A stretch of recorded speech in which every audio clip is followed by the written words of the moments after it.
So I bought this light a while back, and I bought it for video purposes, but I found out after I bought it that it runs off of 220 volt, which is the European standard for AC voltage, whereas the US standard, which I have, is 120 volts. I still wanted to use a light though, so I tried to figure out another way to make it happen, and I realized all you need is the light and a CD case. So let's make a light.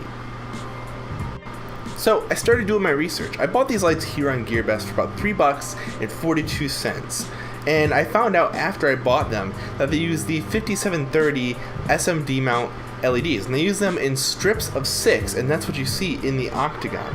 Now if you look up the 5730 LED, what you find out is that each LED independently uses between 2.8 and 3.4 volts, and each LED independently will take about 150 milliamps of current. So I started doing some math. I figured that if we did 7 LEDs in a row per strip, that's about 19.6 volts.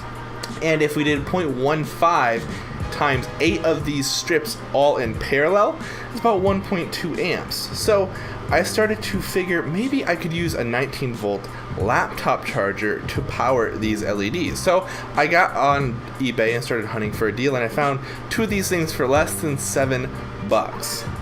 So once you get these, only other thing you're going to need is one of these power plugs. You don't actually require one of these, but if you want the laptop charger to plug in instead of having to solder it in, you'll need one of these. So first thing you're going to do is you're going to mark a little spot where you're going to put your power plug, and I have to Dremel it out so that the power plug will just kind of slot in there.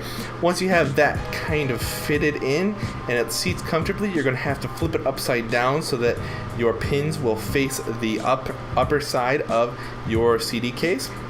And then you just need to Dremel out some holes for those pins to go through. That way you're going to be able to solder the stuff to the pins without having to go around the bottom side of the case. Then you're going to need to scratch it up so that the glue will adhere.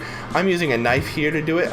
You don't necessarily have to use a knife. I don't necessarily recommend dulling a knife specifically for this purpose, but it did the job well enough. This isn't going to be a high pressure situation, so it was good enough for my purposes.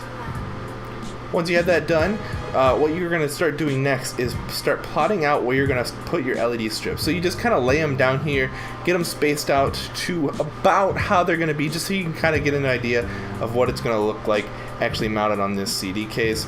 Now, the next thing you're going to do is you're going to start gluing these LED strips onto your CD case. Now, I'm using super glue here, but you don't actually have to use super glue. You just don't want to use something that's going to be heat sensitive like hot glue, because these things are going to generate heat, and you don't want the heat to melt the glue and then for the LED strips to fall off while it's running.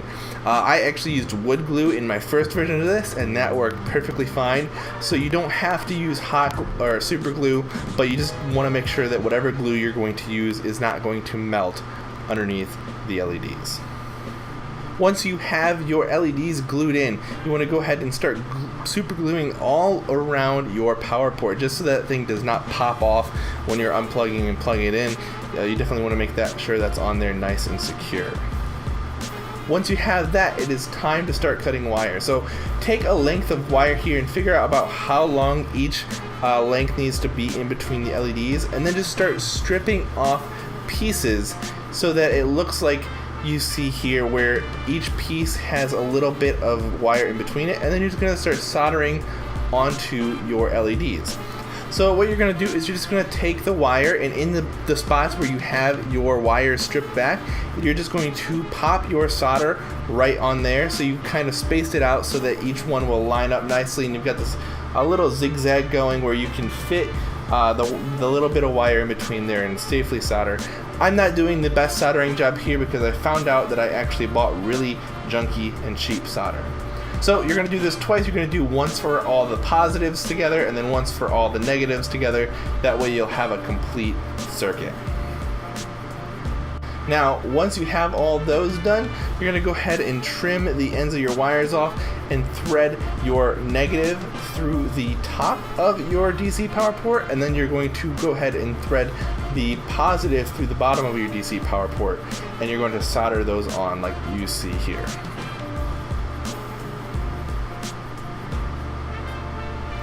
And then once you're done with that, you are finished with the actual build of the light. Now all that's left to do is kind of pretty it up, but you can see here how bright it is.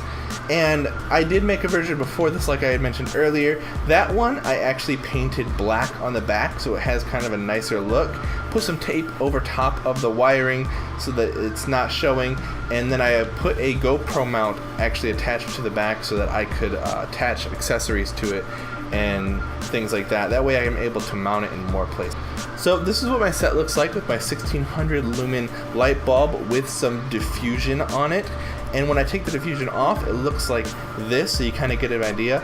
And then this is what the 2000 lumen cheap light looks like. And just for reference, this is also what a newer CN 160 light looks like. It's a little more green, but about the same brightness. And here they all are side by side, so you guys can compare. And this is my 1600 lumen light. And this is, again, the 2000 lumen light that we just built. So guys, that about finishes it up for this video. Hopefully that gives you an idea of what this thing can do and how simple it is to make. You can make it in a night in probably less than 2 hours. So go for it. It's super cheap, super easy to do, and I hope you guys got something interesting out of this video. Anyways guys, I hope you have a great day, and I hope to see you in the next video. Bye.